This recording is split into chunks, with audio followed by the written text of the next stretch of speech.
Well, he was just about to leave when suddenly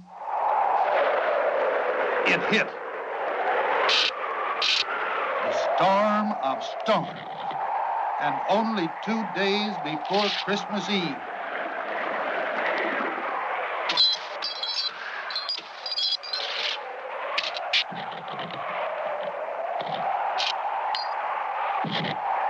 Now, Rudolph knew that he had to find his folks right away.